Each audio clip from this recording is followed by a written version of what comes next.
Hi Lee, thank you very much for joining me and taking some time out of your day today. As we've discussed already, we're looking to produce some podcasts specifically aimed at both other businesses and some candidates within various sectors, but very specifically within the legal and legal tech sector at the moment, really to gain a better understanding of the new culture in the workplace with businesses. How they're supporting their staff, how they've developed within the new working world and coping and such. As you know, I'm Helen Thorne. I'm the business manager for Identifi Office Professionals, which is one of 3 divisions within Identifi Global.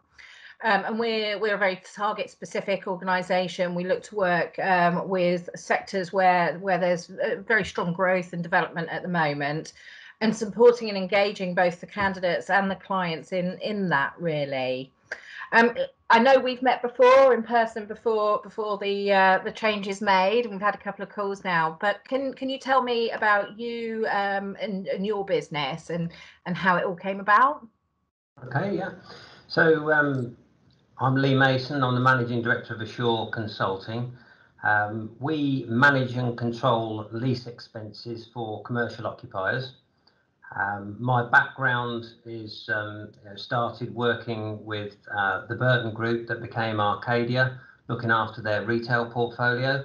Then I spent 12 years working for a competing firm, and then having been managing director of that firm, established Assure in 2011. So we're coming up for our 10 years, which seems to have flown by. The business has grown steadily over that period. We're probably 42 in number now, and lots of good quality clients across the commercial sectors, retail, office, and leisure. Okay, and you mentioned you've grown to 42 staff. What's the culture like there pre-COVID, and the general type of people within your organisation? Yeah, I mean, culture's a big one for me. When I established the business, I sort of decided that I really only wanted to work with people that I felt were positive, engaged, and I had the opportunity to almost create the workforce based on that kind of belief and understanding in that the business would operate better with those people around you. So culture is everything, and one of the sort of challenging aspects of this period is having developed that, you then send everybody home for 6 months, and you have to try and maintain it to what extent you can. But then now, on our part anyway, from September we try to bring the team back into the office, and it's doing things that starts the debate and sort of contact amongst the team members to make those sort of series of interactions, deliver our service in a sort of strong way as we emerge from this period. Yeah. Absolutely. So what would you say has been your biggest challenge during the pandemic?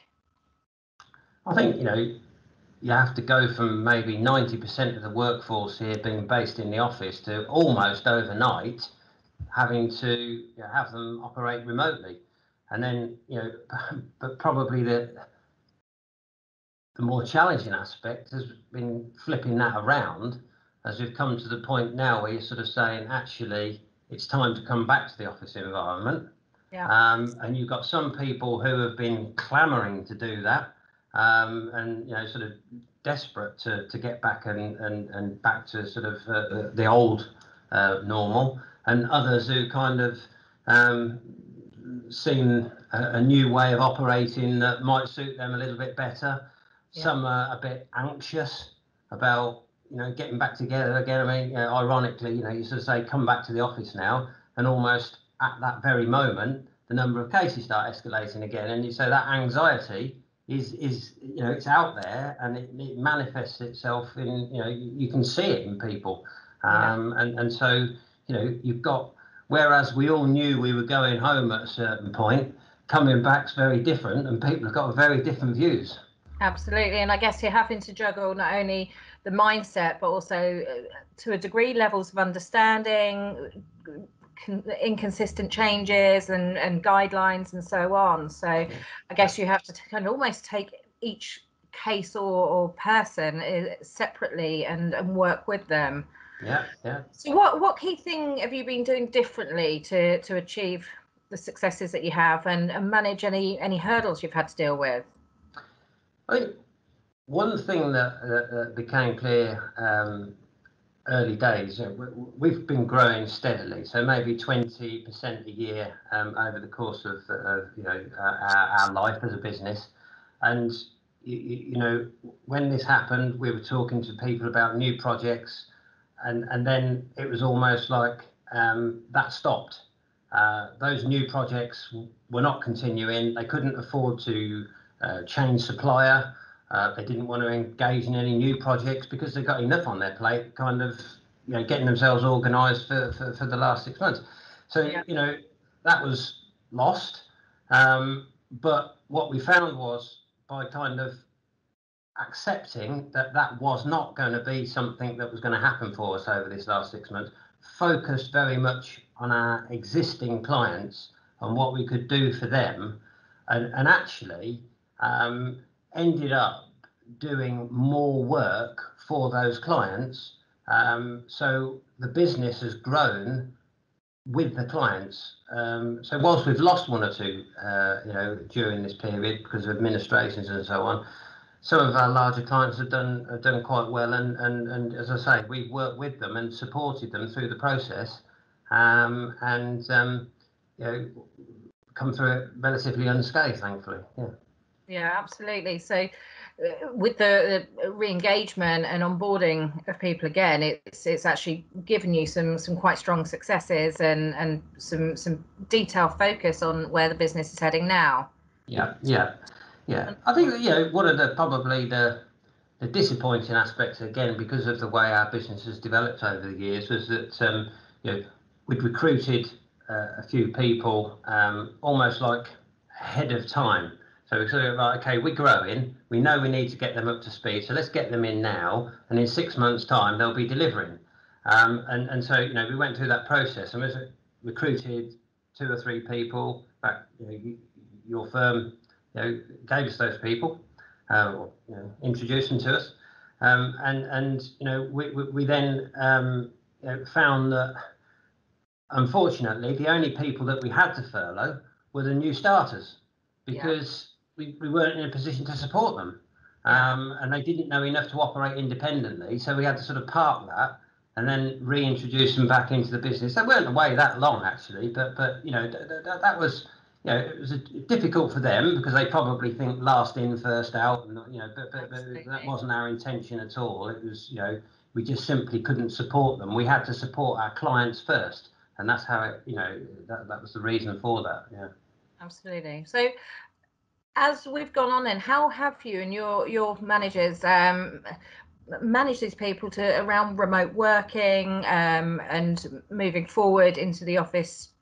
environment? How have they implemented kind of support of welfare, of the culture that's so important to you, in order to get this great success of growth from them? Yeah, so over the course of the past week, we've agreed to provide there's a subscription support package about well-being and mindset at work, which we've introduced. So that's a facility that they can contact external third parties independently to kind of discuss any concerns and queries they've got around returning to work, but work generally, because mental health, well-being at work is an increasing sort of importance and topic on the agenda of many businesses now, and so that's one thing we've done to support. I think it's a degree of flexibility on the return, and during the time they were off, because a lot of people were maybe working at home and had their children to look after, and you need them back, they've got, you sort of seen pictures of, there's people in my team that makes me laugh. The sort of kids are coming into the room and they're trying to push the door shut. And you think, well, how are they managing this?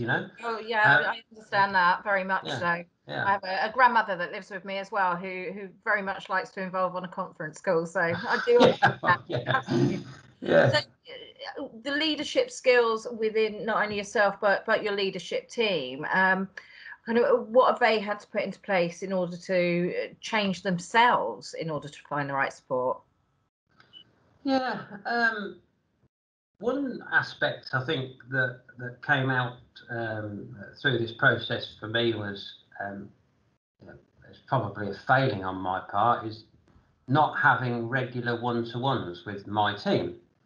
And so when lockdown happened, said, right, okay, on a Tuesday morning, I'm going to have half an hour with every one of my direct reports to talk about issues they've got on, issues they've got with their team. And I felt, and I hope they do, it was a really kind of valuable introduction to the working week. And I've now encouraged them to do the same with their own team. Now, whether that's working remotely or working in the office together, the idea of spending 20, 30 minutes with someone talking about them, not just work, but including work, allowing them to set the agenda as much as you identify problems that are emerging and deal with them before they become big problems, and you help people come up with solutions to either technical or people problems they're faced with. And I've found that really helpful, and I think we've sort of introduced that across the business.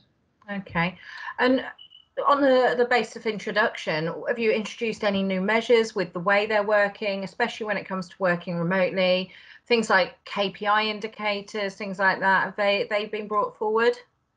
Yeah, so we had started introducing a series of daily, weekly, and monthly statistics because I'm a big fan of judging people based on output rather than input. Yeah. And so if you're going to go down the remote working route long term, and I think anyone would be a fool to say that that there isn't going to be more people working remotely in the future. So you sort of accept that, and you think, well, as long as you see the performance, you don't need to be so concerned about the micromanagement of it. So performance stats. We use Power BI to draw data from our system and give this kind of nice visual thing that's easy for anybody who's busy just to sort of highlight what's happened the day before. It allows you to give people a pat on the back who's done really well. Yeah. And equally have a word with people who are struggling. And so it's vital. Absolutely. Yeah, certainly it's something that within Identifi that we've always worked alongside KPIs, but introducing specific ones, although it can lead to kind of adversity to change, ultimately, once that change is made, it can lead to the greater good, which hence obviously you've seen some fantastic successes off the back of it. Have you had any kind of poor reactions or resistance to the changes that have been made, especially when it comes to measuring performance? I think I had a couple of observations about, for us, we save people money. Yeah. And one of the key statistics is how much have you saved? Yeah.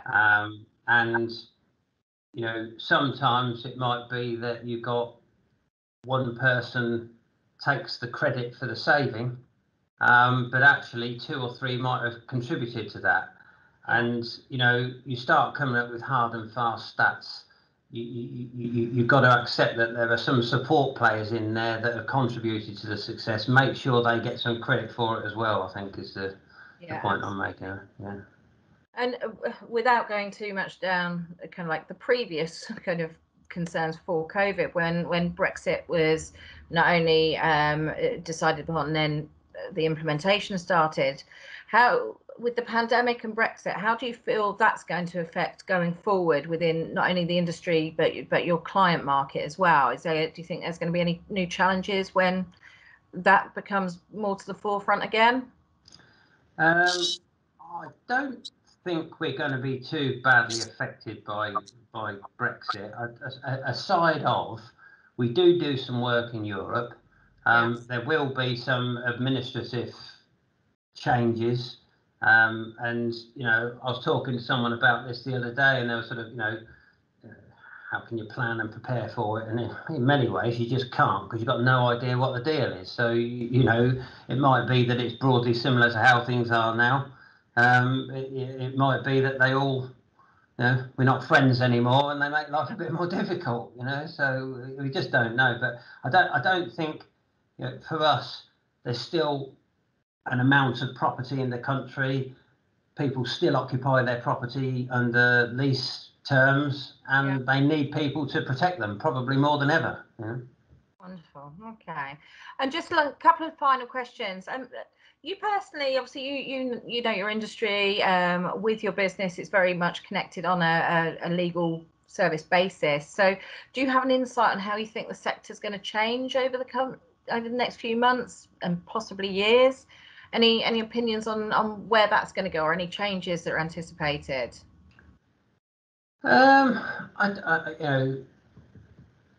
You're seeing probably on a commercial level, the negotiations that we're seeing between maybe landlord and tenant and their legal advisors involved in that, whereby the kind of arrangements that people are prepared to sign up to now have altered quite dramatically. There's government codes that have been introduced that should be followed.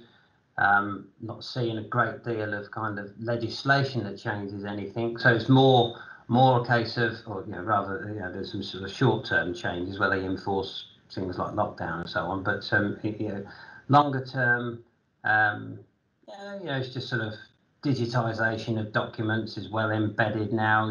If I'm signing up to a contract, people are prepared to get it done by exchange of emails or these signing apps, and all of that stuff's coming in. And what probably the last 6 months has done is accelerated some of these changes and the acceptance of it. So everyone was like before, oh well, we'll carry on doing it the old way because that's safe and we know that works. But now we've gone through 6 months of actually introducing some of these things that were maybe people felt a bit concerned that they might not be legally correct, and it all seems to be working fine. So I think there's changes that to do with the sort of digitalisation and speed with which you can transfer documents and so on that really are here to stay. Yeah. So the legal tech service sectors are very kind of fundamental to your business moving forwards now. Yeah, it's engagement with lawyers and the speed with which they're moving in on these subjects, and some of the sort of crusty old groups of people sitting in dusty old buildings is a sort of thing of the past, and we're moving on with all this modern tech. Yeah. Absolutely, essential part of the working world. Drag me along, kicking and screaming. Absolutely, absolutely. And just finally, off the back of this, we've all learned so much, and I think that I don't. There's very many people that can say they haven't gone through an element of change, not only as individuals but within their working cultures. So, what's the biggest learning that you've found, and the best piece of advice you can give for other leaders within your sector as we go further forward? I think, and this probably holds true at any time, but particularly at a time of change, is to really listen to what people are saying, and not oh yeah, it's a conversation. Actually intently listen to what they're saying and pick up the signs and pointers as to how you might alter what you deliver on the back of it. What their needs are, how they're changing. Don't panic. I think we're kind of reaching a stage now where, I don't know if other people feel the same, but I feel like the mists are clearing a bit. And I personally, I put a lot of that down to many people being back here and spending some time with me face to face, which I value that sort of idea of just walking around the business and getting a sense again as to who's doing what, and you know which clients have got concerns and how we deal with them, and everyone had a plan before this started. That plan has to change now. So you've got your short-term measures that you put in place, but it's maybe time to start thinking about that plan and reassessing that big plan, because you can see the next 12 months a little bit, I think, anyway. Absolutely. I couldn't agree more. I think kind of like that people engagement, especially when the workforce they're nervous, and it's the unknown and the fear of how we're going to move forward, and security as well, when, as you've touched upon, we all have children, we have commitments, everything like that. So I think that people engagement is so key critical, without a doubt. So thank you very much for that. I'm going to leave you to enjoy your day and hopefully go on to have a wonderful weekend with your family. But Lee, thank you so much for really valuable insights into how you're dealing with everything. And hopefully, if that can benefit others, all the better. So thank you very much. Good initiative. Thanks, Helen. All right. Take care. Have a wonderful weekend. All the best, Lee. Thank you. Bye. Bye.